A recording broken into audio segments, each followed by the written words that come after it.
Now, a couple of things, okay? Most people don't recognize Trenton and Princeton as having anything to do in a major way with the Revolution. They know it happened. They know we got this great picture of George standing in a boat going across the Delaware. Uh, but what really was the impact of Trenton and Princeton? Why is it the turning point of the Revolution? Just a 30 seconds on a history of me, just to know who I am. Well, you all know me from from Canal Walk, but I was a history major at Lafayette College. I specialized in American military history. Uh, got fascinated in history when I was 12 year old when I read a book called 13 Days to Glory by a guy named Lon Tinkle, who wrote and still is the definitive book on the Battle of the Alamo. And that got me going on history. And so I've been in history for a long, long time, especially fascinated with American military history. So Dave, we're Dave, going to start. yeah, Slideshow's coming up. you want to put that in slideshow mode? So I'm doing it right now. great, thank you. Okay. All right, so here's the turning point of we're going to talk about Trenton, the turning point of revolution. Now, here's the thing: you cannot look at a battle singularly. You can't just say what happened here. I mean, you can always talk about what happened here, but the significance of it is never just what happened at that moment. You have to put a little bit of history behind it to say why, how did all this happen? So we're going to do a little history to understand the significance of Trenton and Princeton. So this will be a brief walk through the first 2 years of the American Revolution. So we all know what happened way back on April 19th, 1775. You know, the battles of Lexington and Concord. You know, this is the famous picture was written up that said, by the rude bridge that arched the flood. Okay, so this is where the first battles were fought. Now, the British actually win at Lexington and Concord, but the British returning to Boston are harassed by the Minutemen. By the Minutemen. Okay, so they're in retreat, and they really don't know how to fight all those strange guys shooting from behind trees, etc. So they're forced back into Boston. This is where it becomes critical.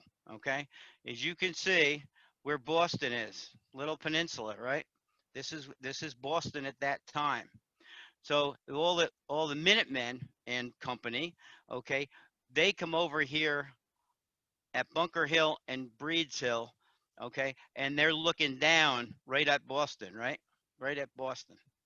So right now, the British have now retreated into Boston, and they're being supplied by their Navy so that they can stay there a good long time, okay?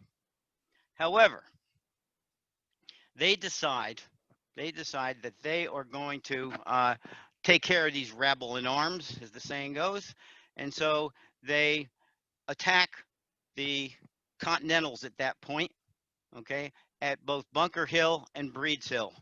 And this is the famous one where you heard that battle cry, you know, of let the can't wait till you see the whites of their eyes. So this was frontal assault time. So the British were thinking that the colonials are not very good, and they try frontal assault. They lose 1,100 killed. 1,100 killed. The American forces lose less than 400. So the big thing about Bunker Hill, Breeds Hill, is the fact that we showed that we could stand up, to the British, at least at that point. But there was a reason for that. One, the type of combat that was fought in the Revolutionary War was basically you fired one shot and then you charged with a bayonet because it took too long to reload. So you charged with one shot, maybe two, and then off you were with the bayonet. Meanwhile, the Continentals had 15,000 troops surrounding the 5,000 British that were in Boston. Now, remember the 15,000 because this becomes real important at Princeton and Trenton. So now the British are all bottled up, but they can stay here almost for forever because the British Navy controls the seaway. They can keep them supplied, but they can't move because they've got the boys over here staring down their throats. and they do this for over a year. Now, some of you may remember a little battle that was way up in New York State called Ticonderoga, right? And where the Ethan Allen and the Green Mountain Boys stormed Ticonderoga and captured it from the British. The actual commander, by the way, at Ticonderoga was Benedict Arnold. But what happened was they captured a huge amount of guns, okay, heavy guns, which the Continental soldiers really didn't have much of. So they go up there and they get the guns and they drag the guns, okay, all the way down from Ticonderoga, 300 miles. 300 miles. And here's what they do with them. They take the guns, and see this place called Dorchester Heights over here? They put the guns on Dorchester Heights. Now, the British in Boston are staring down the barrels of a lot of cannon, and they have no way to compensate for it. So the British have to fight or flee, thanks to the guns from Ticonderoga.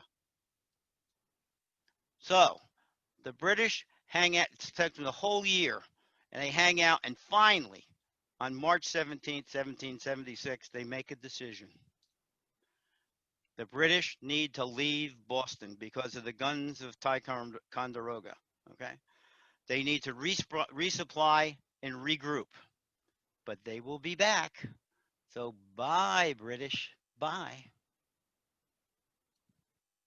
So in the summer of 1777, the British return, but not to Boston, but to New York, So this is New York in those times, all right? So what does Washington and company have to do? They have to counter what the British are doing, because now the British have moved their whole axis of operation to New York City. So what do? They move the army from Boston to Long Island, okay? Let me just make you guys a little bit smaller just so I can see this map. Okay, so you see this map. So this Boston is up here, and they're going to have to come all the way down here through Connecticut to end up here on Long Island. Here's a little bit better picture of it, where it comes down from Boston all the way down here, and see that's the little yellow strip. They're coming here to this little part of Long Island, okay, known as Brooklyn. This leads to a major battle called Brooklyn Heights, and then the retreat to Manhattan. And here's what happened, folks, okay? The British came in, all kinds of troops, all kinds of sea power, etc. And the colonials were lined up over here, right? So the British unload troops, etc. But they find a road that goes around behind the colonial entrenchments, and they attack. And the Washington's army is pushed back, and they're virtually pushed into the water, However, the retreat from Long Island, okay, the British at night, okay, the British don't attack, because mainly during that time you didn't attack at night. It was too confusing. So Washington gets his whole army across the East River, okay, with a night crossing. This picture portrays Washington fighting with his rear guard. Whether he did or he didn't will remain for history to know, okay? But he got his whole army across the East River onto Manhattan. So we've won up in Boston, but now we got loss number one right here on Long Island. So now they're pushed across the river, okay, into Long Island. So now the retreat is on. How long and how far will it go? I'll give you a hint, folks. All the way to Christmas of 1776. So what happens? Well, here's what happens. Okay, here's a quick one. See this place called Kips Bay? Kips Bay is actually 34th Street in Manhattan. Okay, and that's where the army came across from Brooklyn, okay, and then what it did is retreated up to Harlem Heights, okay, which is just north of the George Washington Bridge, and the British came in and the British attacked at Harlem Heights. Now, technically, this is an American win, but what it doesn't really do is it doesn't change anything. It's just that the British just said, okay, we're not going to attack here. And so what the British then did was the British went all the way up here to White Plains, all the way up here to White Plains, okay? And in essence pushed they did it by water, so it forced them out of Harlem Heights, forced up to the Battle of White Plains. At White Plains, okay, the British win. The British win. And you can see, notice the blue line up here? This is what happened to Washington's troops. They had to go all the way up and cross the Hudson coming back down. Okay, so they've lost in Brooklyn. They've pretty much lost at Harlem Heights. Now they've lost at White Plains. Okay, but it gets worse because behind in everything on Manhattan, okay, Washington left one Fort Washington, okay, and on the other side of the river at Fort Lee, he left another force. Well, now that Washington was skedaddling, okay, the British came back down and took Fort Washington, and then they crossed the river and took Fort Lee, and they captured 3,000 American soldiers. 3,000 American soldiers. So there's number 4 at Fort Washington and number 5 at Fort Lee. So we've had series of losses: Brooklyn, Harlem Heights, White Plains, Fort Washington, Fort Lee, and now the rout is on. The rout is on. Okay. And notice down here where it says, and who's doing the chasing? Well, you're going to hear about this guy in future Revolutionary War stuff. Cornwallis is now chasing the army through New Jersey. By the way, just as a local thing, when we talk about Fort Washington and Fort Lee, that is where the George Washington Bridge is today. So here comes the retreat across New Jersey, okay? Stopping for minor skirmishes, etc. But it comes all the way down, okay? Pushing the army all the way down and across the Delaware River, okay? Little did the army know that they were getting some practice, right? They had to cross the East River, they had to cross the Hudson, they had to cross the Hackensack, the Passaic, and even the Delaware. And this was just a warm-up for what they were going to have to face. So they now have been chased, okay, in essence, from Boston all the way down into Pennsylvania, in essence, 9 miles north of Philadelphia.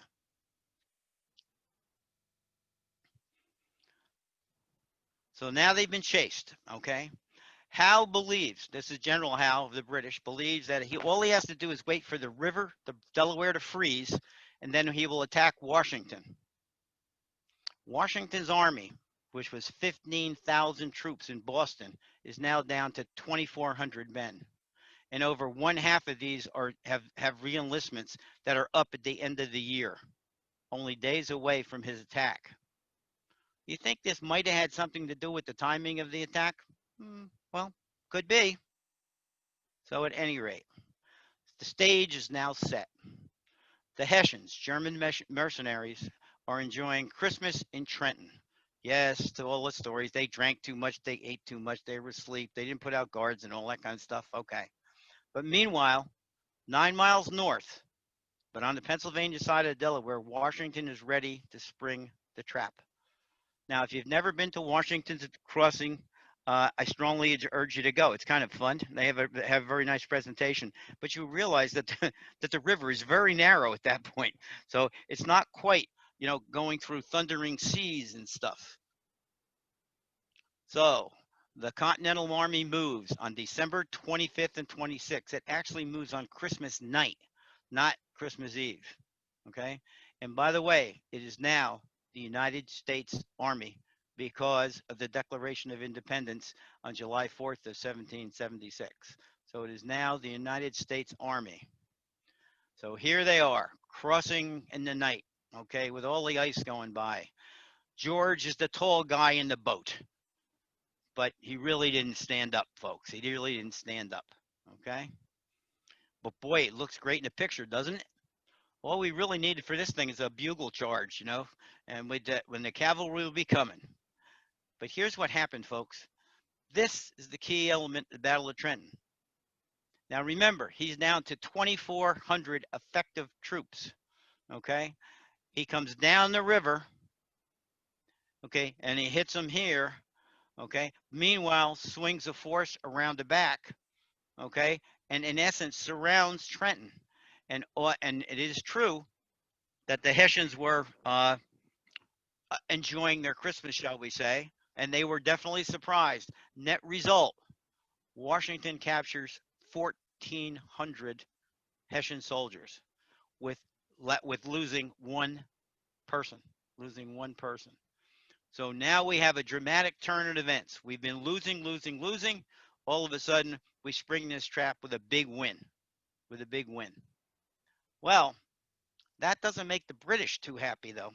Okay, because they don't like losing troops. They don't like losing area. So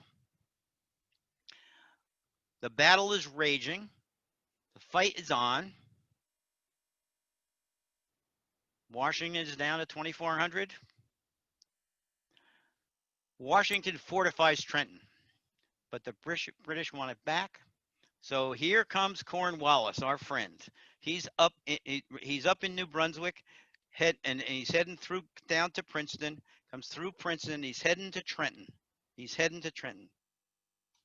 So now Washington gets ready to strike again. It's called a flanking movement. Washington takes his little army around Cornwallis's left flank and attacks his supply route coming from Princeton. It really looks pretty impressive on a map, but it looks something like this. Okay? So while Cornwallis is coming down this way, Washington swings his whole army this way, and in essence hits them on all sides. You see this? This is all of Washington coming up here. Okay, and he smashes the heck out of Cornwallis's troop. The net result is Cornwallis retreats, battles all the way back here, back into Princeton, and then goes even further, goes back to New Brunswick for what they call winter quarters. He said, no more of this fighting in the snow and the wind and the rain. Now, for those of you who aren't aware of the Battle of Princeton, there's the Princeton Battle Monument that you can go see that celebrates the victory there. By the way, if you want to know where it's located, it's right going south on 206, where it meets Nassau Street. Just look to the right and you'll see the Battle Monument. And by the way, part of the battle was fought on Princeton's campus. So then, okay, so you've been waiting to find out why it was the turning point of the Revolution. British were forced back to New Brunswick and Perth Amboy. Washington now takes his forces into winter quarters at Morristown. You know, you've probably all at some point in your life been up to Morristown and gone through Washington's headquarters. This is when he was there, okay? But because of all the losses, the army was dwindling away, 15,000 to 2,400. No longer. The United States Army proved that it could stand and fight. Recruiting went up dramatically. No longer was the Army outnumbered on the battlefield. A loss at Trenton and Princeton would mean there would be no more Army. So what would we look like today?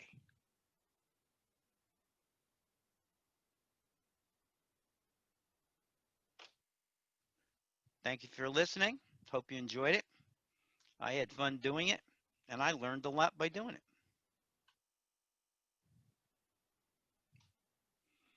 Any questions? I participated in, I guess it was 1976, in the bicentennial. I lived in Millstone at the time, And what we reenacted there was after the Battle of Princeton, Washington and his troops, or at least the ones that were injured, retreated to Millstone, and the Millstone Dutch Reformed Church was a hospital for them, and that's where they were cared for, and we reenacted that in 1976. Oh, that's neat. That's neat. And also, what's his name, the French person that was helping, camped out there. Lafayette. Lafayette, yeah. We are. Oh, gee, guess where I went to college? Lafayette. Any other questions?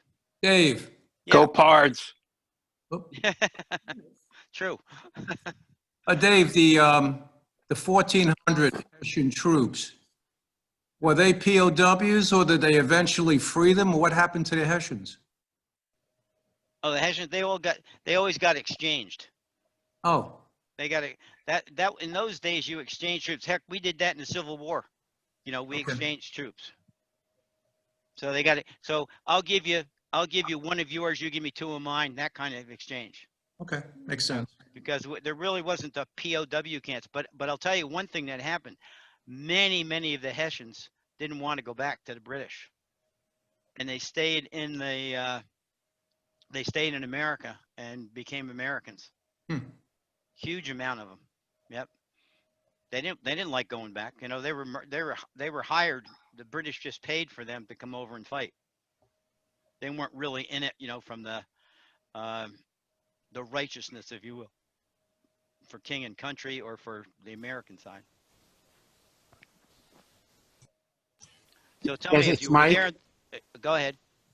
It's Mike. I lived in Springfield, Mhm. and they also always celebrated the Battle of Springfield. Was that on the way down from New York? Yep. Princeton?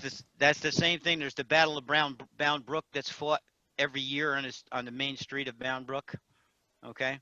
Yes, those are the battles that were fought when they were being chased down, and these were all just delaying actions. Okay. David, wasn't there a brothel in the Brown Brook area for the troops? A what? Brothel, I'm sorry, I don't understand a your question. bar and a whorehouse. I don't know. That's a That's story that That's somebody, history 108. yeah, that's a story that somebody told. There's a No, but there's a camp. In Bound Brook. There's a Washington campground, which is where on the way back where they camped. Okay, and then the battle was fought in Bound Brook. Then they kept moving south. Hey, Bruce Davidson, call me after the meeting's over. I'll give you the address. Why does Ron know that? That's the question. It has to do with golf. Oh, okay. I think Ron knows the password too. Yeah. So Any other questions for Dave? Good presentation, Dave. I Thank you. yeah, well, just Yeah, want to good. let you know the other thing is after this, there's still 6 more years of war. 6 more Wow. years of war. But from that point on, the Americans were never outnumbered in a battle. They may have been outfought, but they were never outnumbered. And of course, our friend Cornwallis, who chased us all across New Jersey, okay, ends up giving up the ghost at Yorktown. So becomes very significant, much more significant than it gets credit for. Dave, I got one more question. Go ahead. You were saying earlier that the British, that European style of fighting where they would just stand and march towards the enemy Yep. lines. Did the Americans ever develop that tactic during the war, or did they? Oh, yes, they did. Okay, now we got to go to Valley Forge, though. Okay, the following year is Valley Forge. Okay, and at Valley Forge, there's this guy comes over from Germany named von Steuben. Von Steuben cannot speak English, but he knows German. And he's a professional soldier, and he teaches them the famous manual of arms of how you can fast reload a muzzle loading weapon. and he teaches the whole troops that, and he marches them, he disciplines them. And when they come out of Valley Forge, they are a fighting force, okay, that can stand up to the British. And in fact, the first battle, here comes New Jersey again, the first battle where these new formations that could stand up to the British came into play was the Battle of Monmouth, okay, down in Monmouth Junction, New Jersey. Okay, and it's the first time where the colonials stood toe to toe with the British. Okay, and that's how they fought then, folks, toe to toe. You put your arm, but you were shoulder to shoulder, and then you fired and you ran like hell with a bayonet. And we And kept that's the those first battle, and from then on, the Americans could always stand with the British. They might have lost the battle, don't get me wrong, but they didn't lose their cohesiveness. Retreats were orderly, okay, and they lived to fight another day. But that all came out of, full scale came out of von Steuben at Valley Forge. And we kept those tactics even into the Civil War, am I correct? We kept them into World War I. World War I. Yeah, you remember World War I, the frontal assaults that they My made father told me about it. out of the trenches. Mm. Okay, they didn't learn anything. They didn't learn anything. The big difference in the Civil War was we were now using rifled weapons, even though they were muzzle loaders. But the range was 3 times as long as the muzzle loader. Mhm. Okay, and then we got to World War I. We tried to do the same thing, except they had this little thing called the machine gun. I mean, the trenches of World War I were already known in the Civil War. In the Civil War. I mean, that what happened in World War I is probably one of the greatest military tragedies ever, because they didn't learn from the Civil War. Okay, thank you, Dave. Dave, I thought you did a wonderful job. I was listening to every word. Who's that? My wife, your wife. Who said that though? I didn't. Nina, my Oh, wife. Nina. Oh, okay. Thanks. So, Did a wonderful job. Wonderful. thanks. Okay, so I'll tell you, it's really interesting. It's you're looking for something to do, folks. Take a ride down to Washington's Crossing. By the way, you'll be glad to know that it was not called Washington's Crossing when he got there. It was called Delaware Crossing. Right? Right? Then became Washington's Crossing. But there and Princeton. I mean, take a nice day. It's really interesting. The one at Washington's Crossing, they have a really great slideshow that shows it all. And you're standing right there where they crossed, and you see how narrow it is, And so, but they pulled it off. They pulled it off. So. And they say that was really the precedent for Roe versus Wade. Huh? Oh, Crossing of the Delaware was really the precedent for Roe versus Wade. Okay, sorry, I missed that one. Give me some more explanation on how that became Roe versus Wade. Oh, I got it. Row. Okay, row to boat versus Wade. Oh, geez, sorry about that. I'm sorry. I'm thinking militarily, and you're thinking, oh God. that was great, Paul. Yeah. Da-da-da-da-da-da. Okay. Do you serve coffee with your puns? So, anything else? Great presentation. Thank you, Okay. Dave. Thank you. Thanks a Thank lot. you very much. I enjoyed it. Thank you very much, Dave. On behalf of the Men's Club, thank you. You did a great job, and I look forward to future discussions with you. Heck, you know me. Just crank me up. I'm ready to go. Okay. We appreciate it. Good job, Dave. Yeah, Thanks. really enjoyable. Everybody have a great night.